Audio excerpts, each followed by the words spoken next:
Hello दोस्तों, welcome once again in the video.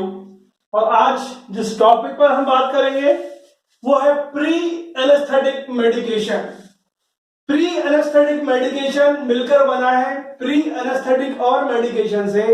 Medication का मतलब है दवा लेना और प्री एनेस्थेटिक का मतलब पहले एनेस्थीसिया से पहले। एनेस्थेटिक वो मेडिकेशन होती हैं जो एनेस्थीसिया के काम आती हैं। Now, what is anesthesia? Anesthesia is reversible loss of sensation and consciousness.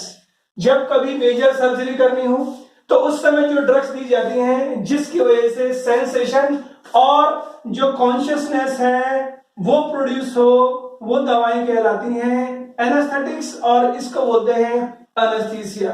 तो जब कभी भी मेजर ऑपरेशन करना हो या शरीर की चीरफाड़ करनी हो तो क्या करते हैं, हम कुछ ड्रग्स देते हैं जो क्या करती हैं, सीएनएस पर काम करेंगी और उसकी वजह से जो भी आपकी बॉडी के सेंसेशन है वो खत्म हो जाएंगे।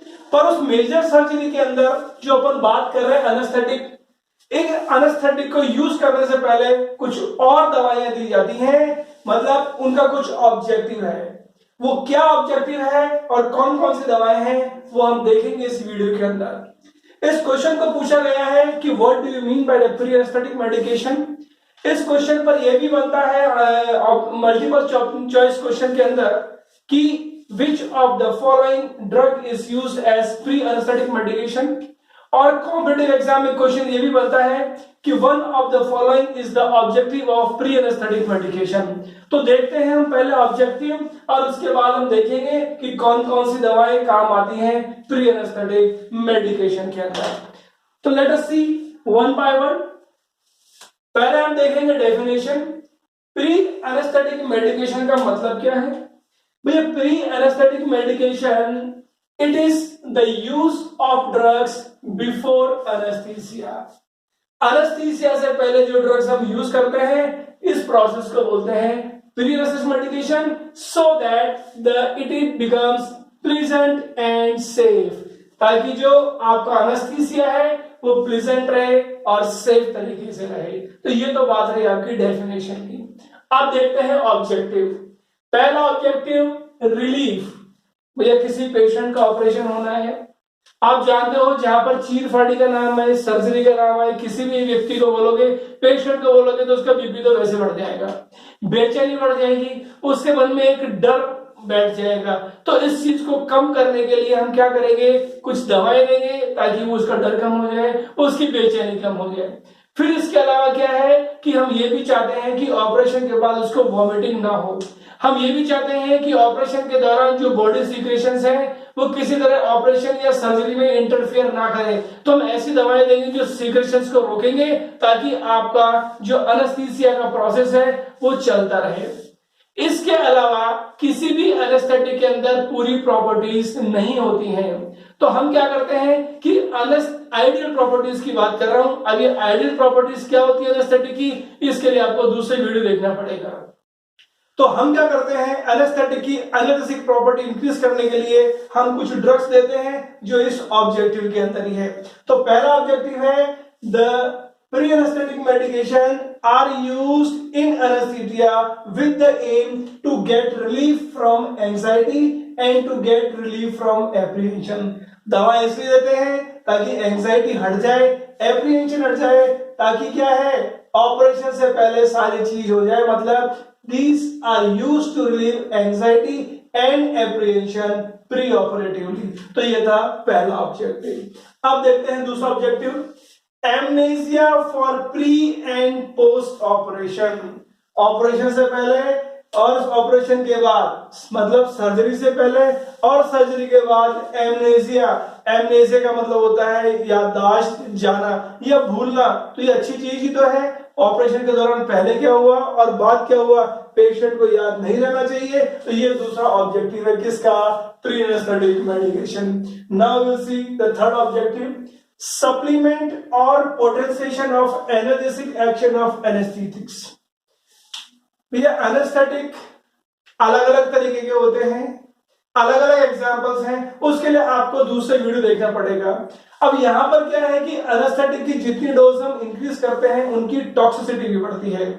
और जो आइडियल कैरेक्टरिस्टिक्स की जो अभी दोबारा मैं बात कर रहा हूं, किसी भी एनेस्थेटिक के अंदर सारी आइडियल प्रॉपर्टीज नहीं होती हैं। तो क्या किया जाता है कि एनेस्थेटिक की डोज कम करने की कोशिश की जाती है। वो एनेस्थेटिक की डोज कैसे कम हो सकती है? प्री एनेस्थेटिक मेडिकेशन में कुछ और दवाएं काम में लेंगे तो वो क्या करेंगी, दे विल पोटेंशिएट मतलब इंक्रीज करेंगे किसको, एनर्जेटिक एक्शन ऑफ एनेस्थेटिक। इसका मतलब the total amount of the dose required of anaesthetic is reduce. तो प्री एनेस्थेटिक मेडिकेशन से टोटल डोज एनेस्थेटिक की रिड्यूस हो जाएगी। This was the third objective. अब देखते हैं चौथा objective, decrease secretion and vagal stimulation that may be due to anaesthetics.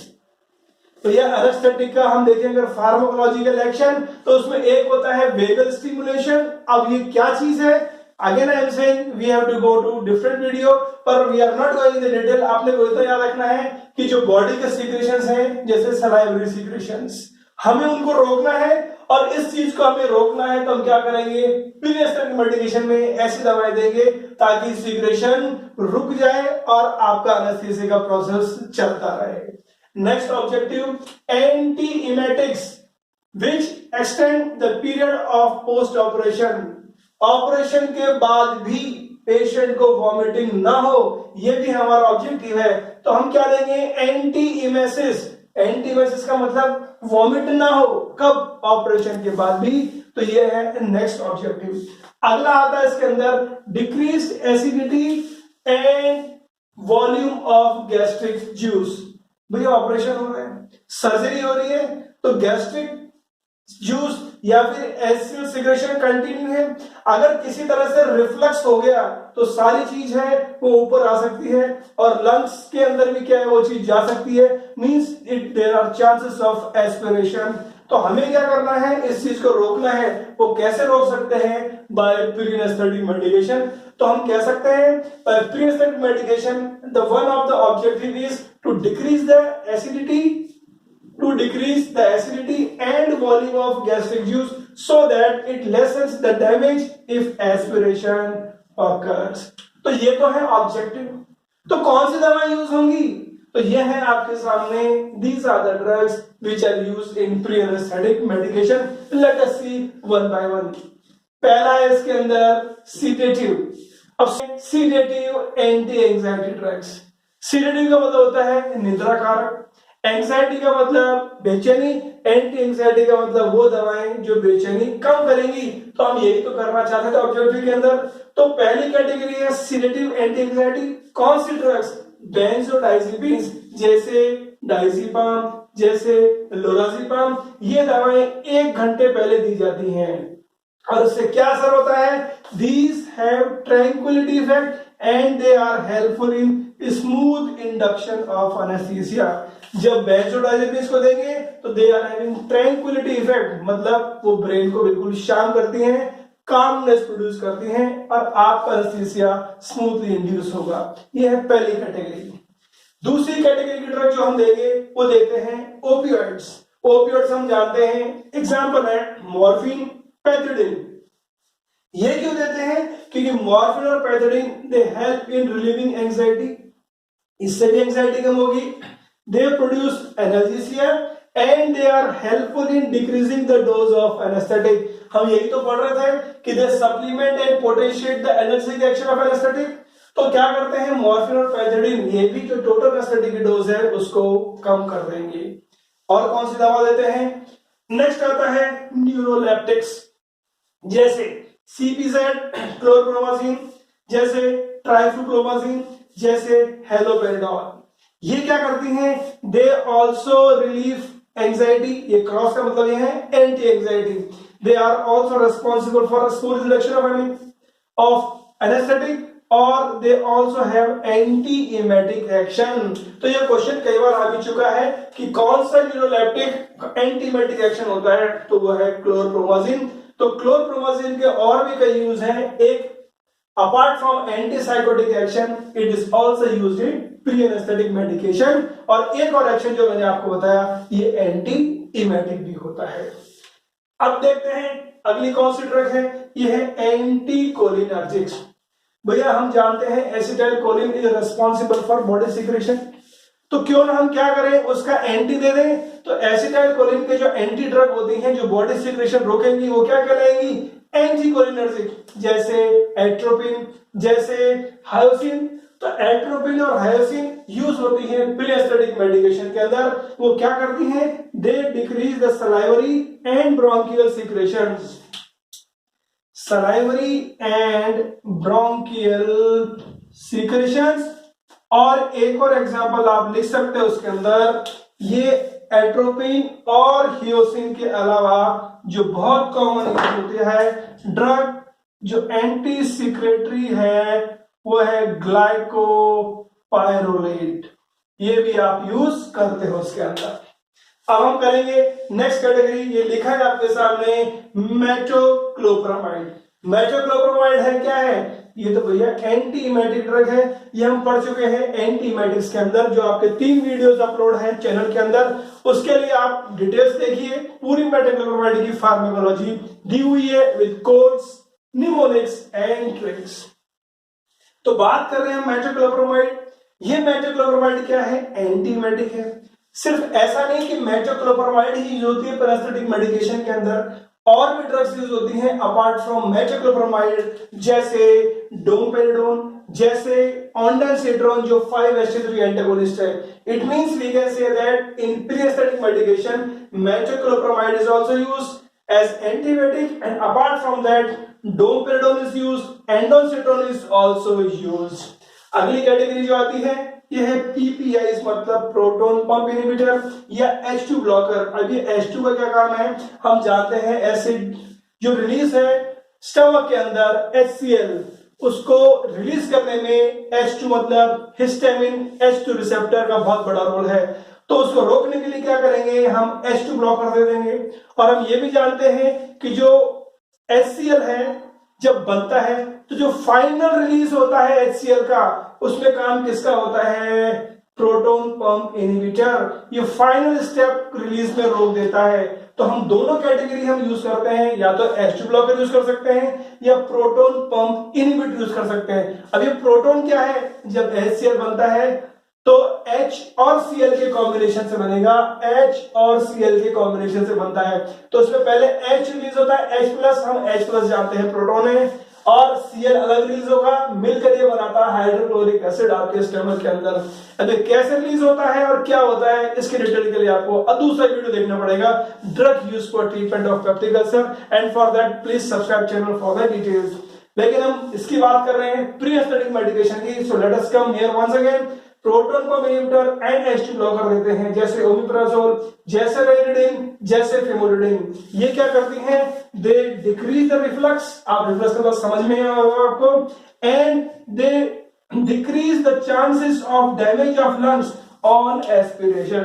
अगर गलती से एस्पिरेशन हो गया और वो चीज लंग्स में चली गई तो प्रॉब्लम हो सकती है।